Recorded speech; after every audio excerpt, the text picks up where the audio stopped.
ഞങ്ങൾ ഇനിയിപ്പോൾ കളക്ഷൻ വെളിവിടാൻ പോവുക എല്ലാ മാസവും.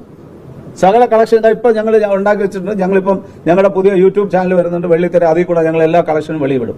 ഓരോ പടത്തിന്റെ കളക്ഷനും ഞങ്ങൾ വെളിവിടും.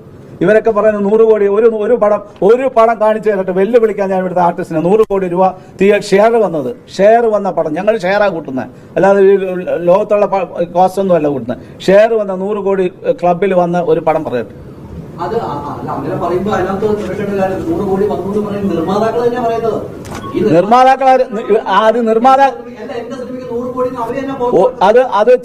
ഇത് എന്തെന്നറിയോ, വെളിയിൽ നിന്ന് ഇവരെ ഫോഴ്സ് ചെയ്ത് പറയിപ്പിക്കുന്നതാണ്. ഇത് 100 കോടി വന്നെന്ന് പറഞ്ഞാല് അടുത്ത ഈ താരങ്ങൾ, അത് തന്നെയാണ് താരങ്ങൾ പറയിപ്പിക്കുന്നതാണ് 100%. അല്ല ഇവിടെ ഒരു പ്രൊഡ്യൂസർ ആവശ്യപ്പെടില്ല, അവനറിയാം അവന്റെ ഗതികേട് എന്താണെന്നുള്ളത്. ഒരു 100 കോടി രൂപ ഗ്രോസ് കളക്ഷൻ വന്നു കഴിഞ്ഞാൽ അതിന്റെ നിർമ്മാതാവിന് കിട്ടുന്ന എമൗണ്ട് എന്ന് പറഞ്ഞാൽ വെറും 27 കോടി രൂപ മാത്രം. അത്രേ ഉള്ളൂ.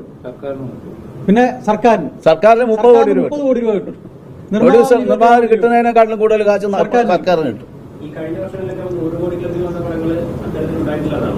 100 കോടി ഷെയർ വന്നിട്ടില്ല. 100 കോടി ഗ്രോസ് വന്നാലാണ് ഈ പറയുന്ന ഈ കളക്ഷനാണ് വരുന്നത്. അപ്പോൾ 100 കോടി ക്ലബ് എന്ന് പറഞ്ഞ് ഇവിടെ ആഘോഷം നടക്കുന്നത്. എന്നിട്ട് ഈ 100 കോടി എന്ന് പറഞ്ഞിട്ട് ഇവര് അങ്ങ് ഓരോ 5-10 കോടി കൂട്ടുക ഓരോ പടത്തിന്.